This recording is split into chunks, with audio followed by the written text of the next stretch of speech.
We will continue discussing guilt, still on emotions.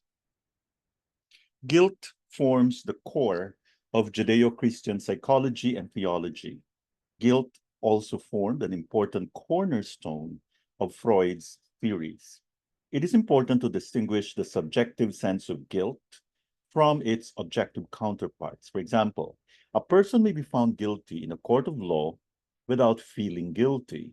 In a religious context, a person may deem himself to be guilty before God, but still not feel guilty. Someone may be guilty of doing something reprehensible, but still not feel guilty. It is therefore the feeling of guilt that is all important. People who are prone to blame themselves for everything that goes wrong may also suffer an unjustified and subjective sense of guilt. Guilt is self-reproach for some actual misdeeds, or an inborn feeling of guilt totally disconnected from any misdeeds. Guilt includes a sense of inadequacy and despair, not found in shame. Guilt does not require any particular offense, and the doctrine of original sin is an example of this. When assailed by a feeling of guilt, a person is one's own judge, and often more ruthless and less reasonable than any real judge. Guilt is inwardly directed, and its object is the self. In this sense, it is almost the opposite emotion to that of anger, as this latter emotion is usually directed at another person. Guilt is based on moral criteria of having broken a law of morality. The mythology of guilt is a doctrine of the original sin. The authority providing the criteria is absolute and unquestionable. Guilt is a dark emotion with no redemption. It is a much darker emotion than shame. Guilt can have different effects in different people. First of all, it may lead to chi stagnation. It affects any organ and especially the lungs, heart, liver, and kidneys. Because of its dark, stagnating character, the chi stagnation may cause blood stasis easily and quickly.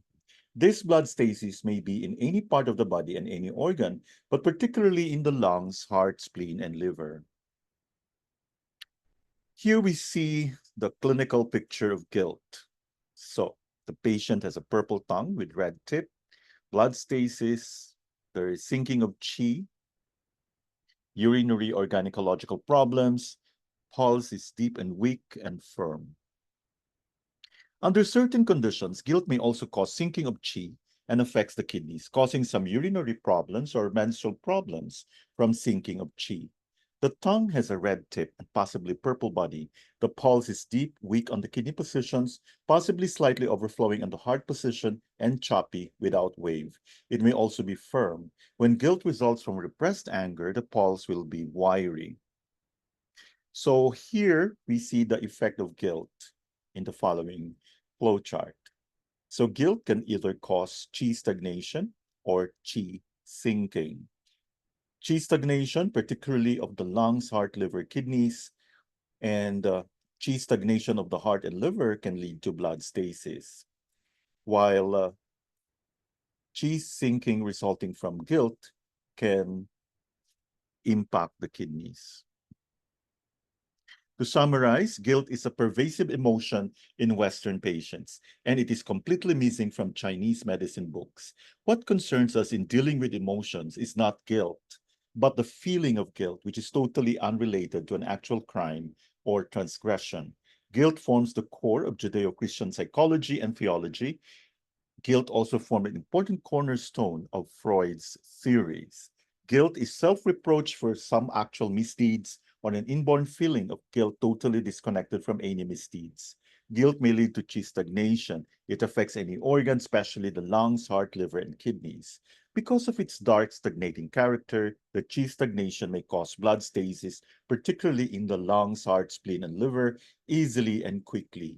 And guilt may also cause sinking of chi and affect the kidneys, causing urinary problems or menstrual problems from sinking of qi. Thank you for your attention.